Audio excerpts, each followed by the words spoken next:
Kabarnya baik Bu, Alhamdulillah ya sehat. Pertama-tama saya mengucapkan terima kasih kepada khusus sudah meluangkan waktunya untuk saya seluruh khusus. Jadi ini khusus sebagai pemimpin di sekolah, tentunya khusus menjadi puncak mengambil keputusan gitu nih. Iya betul. Hari ini saya selaku guru penggerak ingin melakukan sesi wawancara kepada khusus mengenai proses pengambilan keputusan. Jadi nanti ada beberapa pertanyaan dari saya seperti ini. Iya Bu Sri, monggo. Baik, khusus untuk pertanyaan pertama, selama ini bagaimana khusus dapat mengidentifikasi kasus-kasus yang merupakan dilema etika atau rujukan moral? Ini Bu Sri, untuk mengatasi mengidentifikasi dulu beberapa kejadian, permasalahan atau kasus itu ada 4 paradigma atau prinsip yang kita terapkan. Salah satu kejadian yang baru di sekolah kita itu gini Bu Sri, yang kami terapkan, kami definisikan yaitu kebenaran versi rasa kasihan. Permasalahan seperti ini ada beberapa murid di kelas 6 dari segi nilai atau segi akademik, anak ini belum mampu, belum mumpuni. Ada beberapa mapel yang nilainya masih harus diperbaiki. Tetapi dari segi sikap dan keterampilannya secara lengkap dari portofolionya, anak tersebut bisa dikatakan mampu atau memenuhi standar. Nah, hal tersebut menurut saya atau menurut kami termasuk dilema etika. Gitu. Khusus jadi untuk mengidentifikasi permasalahan itu ada paradigma, ada 4 paradigma yang perlu kita gunakan. Dan kejadian dari murid kelas 6 yang kemarin terjadi itu ya Bu ya, termasuk dilema etika seperti itu ya Bu.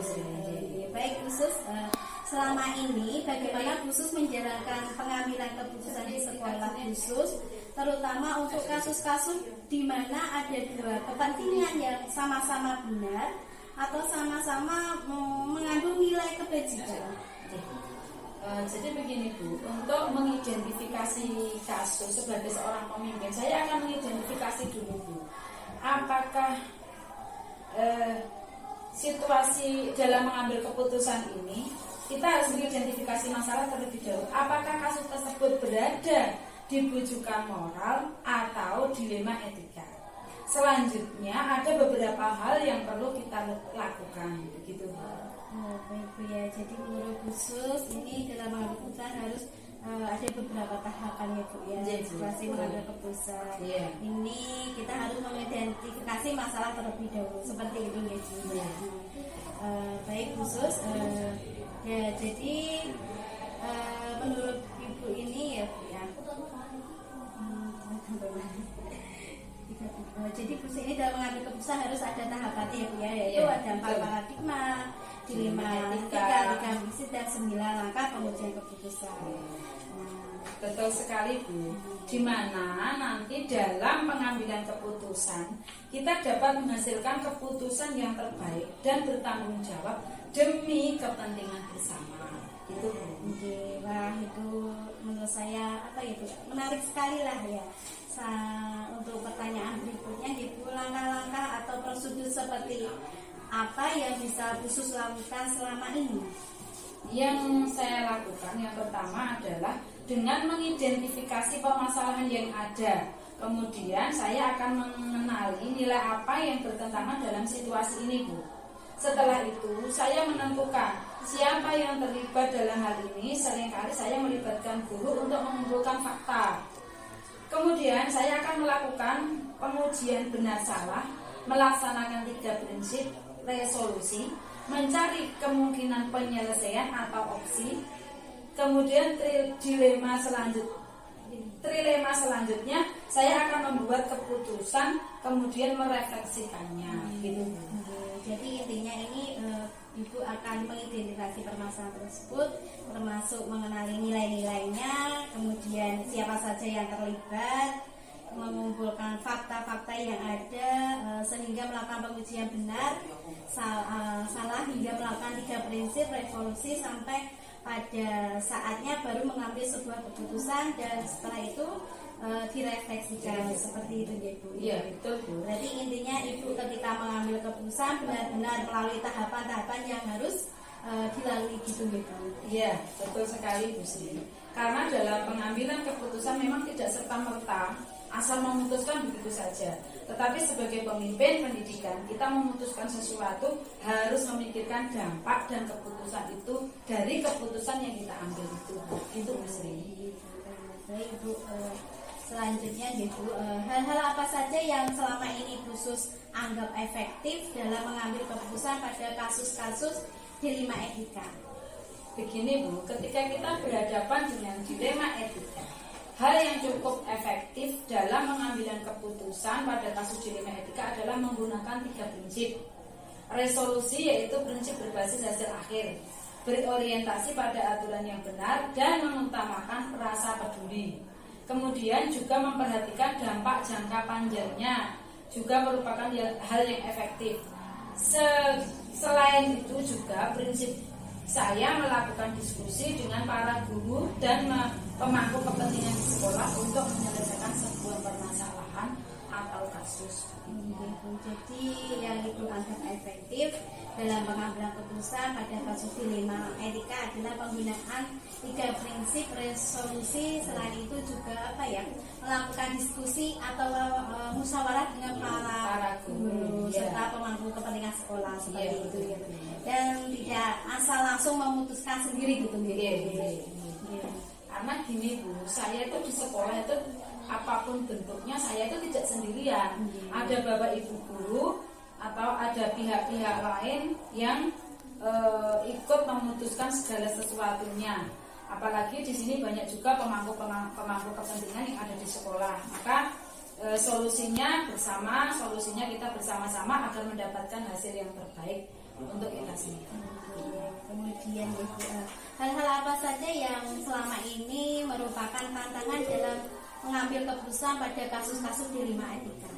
Ini Bu, menurut saya dilema etika adalah permasalahan yang memang agak sulit untuk diputuskan karena menyangkut hal yang sama-sama benar. Itu adalah tantangannya. Namun saya kembalikan lagi pada nilai-nilai yang saya pegang teguh dan aturan yang berlaku, serta tidak lupa kepedulian terhadap sesama juga harus saya pertimbangkan. Jadi memang sulit diputuskan begitu ya Bu. Iya betul. Tapi kembali pada nilai-nilai yang dipegang teguh serta rasa peduli terhadap sesama itu merupakan hal yang menjadi pertimbangan juga seperti itu Bu. Iya Bu, betul Bu Sri. Bagaimanapun kita sebagai manusia tentunya dengan sesama manusia harus punya rasa peduli Bu. Apalagi jika seseorang yang dimaksud adalah murid kita. Seperti kasus yang saya ceritakan tadi, ada yang beberapa murid di kelas 6 dari segi nilai atau segi ke akademiknya anak ini memang belum mumpuni, tetapi di dalam beberapa di segi yang lain anak ini mumpuni, maka rasa kasihan itu yang kita utamakan. Ya, betul sekali. Itu memang kalau sudah berhubungan dengan hati nurani seorang guru itu dan rasa peduli itu sangat sulit. Selanjutnya Bu, apakah Ibu memiliki tata cara atau jadwal tertentu dalam menyelesaikan kasus dilema etika? Apakah Ibu langsung menyelesaikan di tempat atau memiliki jadwal untuk menyelesaikannya? Bentuk atau prosedur seperti apa yang khusus jalankan? Begini Bu, tergantung seberapa mendesaknya dan seberapa besarnya pengaruh kasus ini terhadap lembaga yang saya pimpin.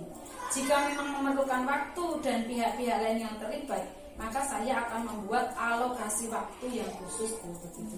Jadi melihat kasusnya ya Bu ya. Iya betul. Jika memang kasus sekali dan berpengaruh pada lembaga, maka akan segera mengambil keputusan. Tetapi jika memang perlu waktu dan membutuhkan musyawarah dengan pihak lain, artinya Ibu akan menjadwalkan dan menyelesaikan malah permasalahan tersebut, begitu ya Bu? Iya Bu, betul. Jadi kita lihat seberapa urgennya permasalahan tersebut.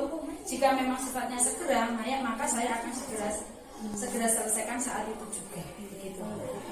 Selama ini adakah seseorang atau faktor-faktor apa yang selama ini mempermudah atau membantu Ibu dalam mengambil keputusan dalam kasus-kasus dilema etika? Ya Bu, sebagai seorang kepala sekolah tentunya saya harus mampu membuat keputusan dengan berdasarkan nilai-nilai kebajikan yang saya pahami. Namun melibatkan dewan guru dan pihak terkait juga bukan hal yang salah. Selama ini saya selalu melibatkan dewan guru dan guru serta siswa dan lembaga yang ada di sekolah saya. Jadi membuat keputusan harus berdasarkan nilai-nilai kebajikan serta melibatkan dewan guru dan pihak yang terkait. Ini dapat mempermudah dalam mengambil keputusan.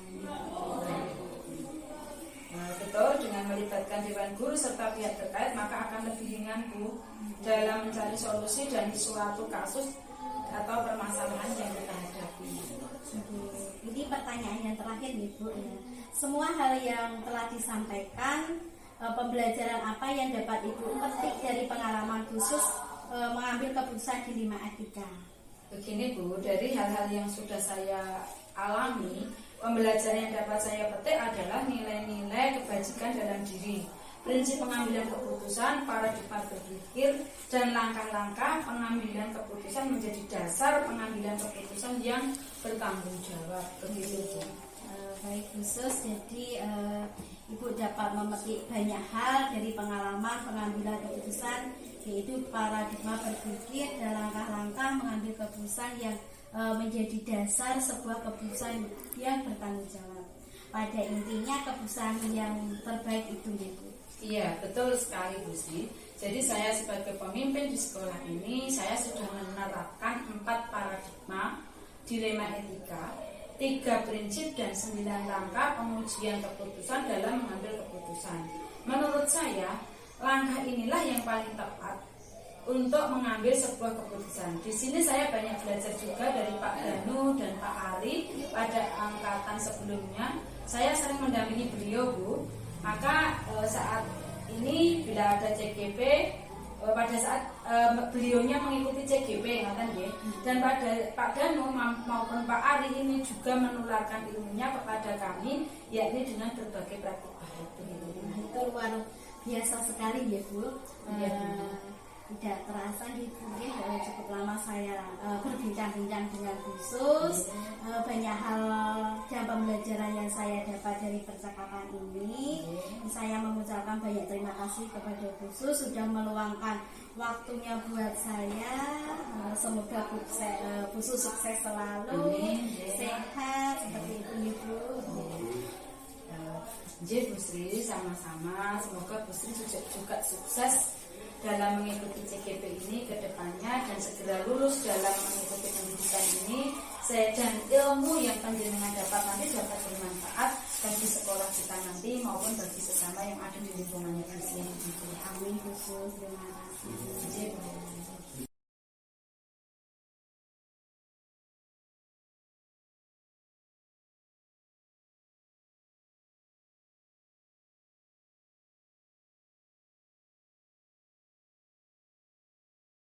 Selamat siang Bu Erna. Bagaimana kabarnya Bu Erna hari ini? Selamat siang juga Bu Sri. Alhamdulillah luar biasa sehat ya. Sama-sama sehat ya Bu. Alhamdulillah. Pertama-tama saya mengucapkan banyak terima kasih kepada Bu Erna karena sudah meluangkan waktunya untuk saya ya Bu ya. Langsung kawruh ya Bu ya. Iya Bu Sri. Jadi begini Bu, sebagai seorang pemimpin di sekolah tentunya ini ya Bu ya, Bu Erna menjadi puncak pengambilan keputusan gitu. Iya Bu Sri. Hari ini saya selaku calon guru penggerak ingin melakukan sesi wawancara kepada Bu Erna mengenai pengambilan keputusan. Jadi nanti ada beberapa pertanyaan dari saya seperti itu Bu Erna. Ya Bu Sri, silahkan. Untuk baik Bu Erna, untuk pertanyaan yang pertama, selama ini bagaimana Bu Erna dapat mengidentifikasi kasus-kasus yang merupakan dilema etika atau rujukan moral? Baik ya Bu Sri, saya jawab ya. Jadi begini, untuk mengidentifikasi kasus berdasarkan investigasi terhadap permasalahan yang ada, jadi saya terlebih dahulu mengumpulkan fakta melalui observasi maupun wawancara. pada pihak yang terlibat ya. Kalau dari situ saya menemukan dua hal yang benar, maka saya berhadapan langsung dengan dilema etika. Sebaliknya, kalau saya berhadapan dengan hal yang benar dan salah, maka saya sedang menghadapi bujukan moral. Seperti itu, Bu Sri. Oh, baik Bu Erna. Jadi ini untuk mengidentifikasi kasus terhadap investigasi terhadap permasalahan, Bu Erna mengumpulkan fakta melalui observasi terlebih dahulu, seperti itu ya Bu ya. Baik Bu Erna, untuk pertanyaan berikutnya, selama ini bagaimana Bu Erna menjelaskan pengambilan keputusan di sekolah Bu Erna, terutama untuk kasus-kasus di mana ada dua kepentingan yang sama-sama benar atau sama-sama mengandung nilai kebajikan? Untuk berbicara mengenai dua hal yang sama-sama benar, saya biasanya mengedepankan keputusan berpihak pada murid. Saya juga lebih nyaman mengambil keputusan yang dapat mengakomodasi semua pihak yang terlibat, sehingga semua pihak dapat terfasilitasi dengan baik. Meskipun pada kenyataannya setiap keputusan pasti ada risiko yang mengikutinya. Tapi saya berusaha meminimalisir hal tersebut ya. Oke, baik Bu Erna. Jadi Bu Erna itu lebih mengedepankan keputusan yang berpihak pada murid dan lebih nyaman mengambil keputusan yang tepat, mengakomodasi semua pihak, seperti itu ya Bu. Betul sekali Bu Sri. Baik Bu, untuk pertanyaan selanjutnya, langkah-langkah atau prosedur seperti apa yang bisa Bu Erna lakukan selama ini? Langkah-langkah atau prosedur yang saya lakukan selama ini seperti yang sudah saya sampaikan sebelumnya. Pertama, saya menginvestigasi dan mengumpulkan fakta terlebih dahulu melalui observasi dan wawancara tadi ya. Kemudian saya menganalisis permasalahan yang ada. Dari permasalahan tersebut, saya mencari beberapa alternatif solusi sebagai landasan keputusan. Kemudian setelah melalui pemikiran dan pertimbangan yang matang, saya baru menemukan keputusan yang akan saya ambil. Begitu Bu Sri.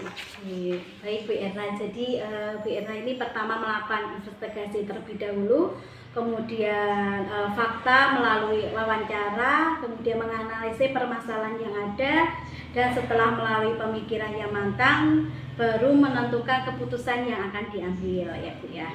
Luar biasa sekali itu Bu Erna. Kita lanjutkan pertanyaan berikutnya Ibu. Hal-hal apa saja yang selama ini Bu Erna anggap efektif dalam mengambil keputusan pada kasus-kasus dilema etika? Kalau menurut saya begini, menurut saya pribadi ya, bekerja dalam dunia pendidikan bukan sekedar bekerja. Dalam dunia pendidikan, setiap insan yang terlibat harus mengolah raga, rasa, dan karsa. Sehingga yang paling efektif untuk mengambil keputusan pada kasus dilema etika bagi saya adalah bagaimana kita menggunakan hati atau rasa kita untuk memutuskan suatu hal. Manusia memiliki intuisi yang dapat dilatih sehingga seorang guru atau kepala sekolah dapat melatih intuisinya untuk memilih mana yang lebih berpihak kepada murid. Begitu Ustaz. Jadi Bu Erna selalu mengutamakan hati dan rasa ya Bu ya ketika memutuskan kasus dilema etika, karena iya. apa ya, kembali fokus pada murid tadi ya Bu ya.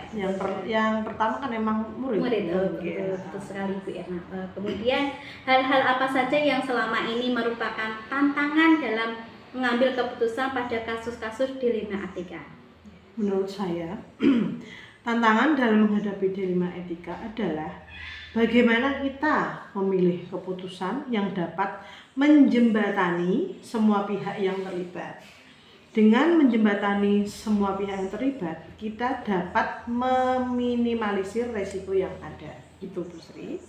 Baik Bu Erna, jadi mengambil keputusan Bu Erna selalu menjembatani semua pihak untuk meminimalisir resiko yang ada.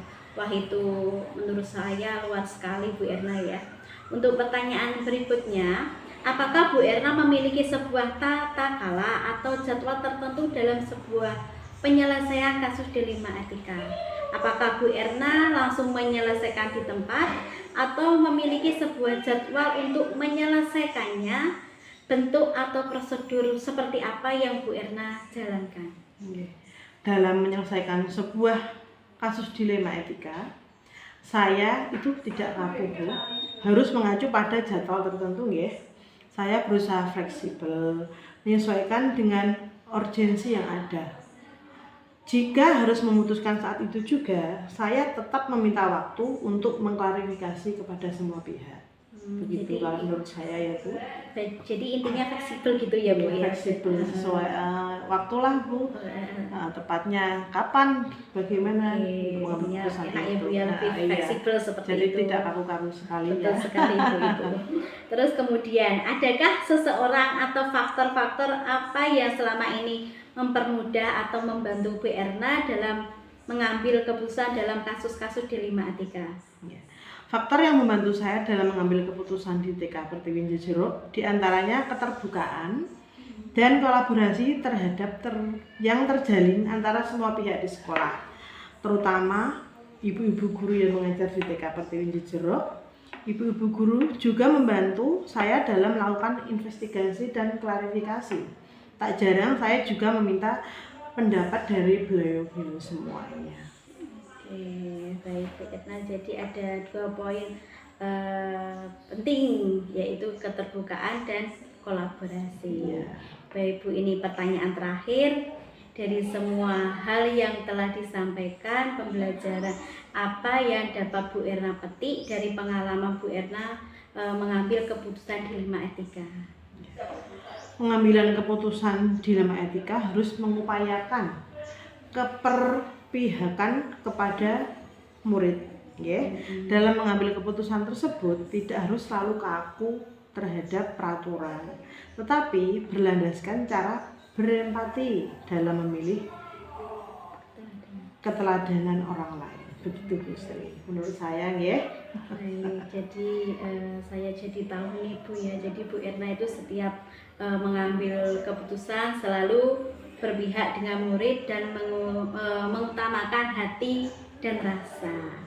Itu luar biasa sekali Bu Erna. Saya jadi banyak belajar dari Bu Erna selaku kepala sekolah dalam mengambil keputusan, terutama yang terkait dengan pengambilan keputusan atau sesuatu yang berhubungan dengan dilema etika. Semoga keputusan-keputusan yang Bu Erna bermanfaat untuk sekolah TK Pertiwi ini ya Bu ya. Gini Bu Sri, kita kan sebagai kepala sekolah juga masih belajar, ya. Enggak begitu harus kita yang mengambil keputusan, kita juga minta pendapat dari orang lain, begitu ya Bu Sri. Baik Bu Erna, saya kira cukup pertanyaan-pertanyaan dari saya. Ini sangat bermanfaat sekali juga saya sebagai apa ya Bu ya, calon guru penggerak. Jadi saya tahu tentang pengambilan keputusan seperti itu Bu. Saya mungkin mengucapkan terima kasih kepada Bu Erna sudah meluangkan waktunya untuk saya. Sekali lagi saya minta maaf mengganggu waktu Bu Erna nih Bu ya. Enggak apa-apa Bu Sri, sama-sama, ini juga masih belajar kok. Baik Bu Erna, sekali lagi saya ucapkan terima kasih. Semoga Bu Erna sehat selalu. Saya akhiri. Terima kasih Bu Erna. Amin amin Bu Sri, terima kasih.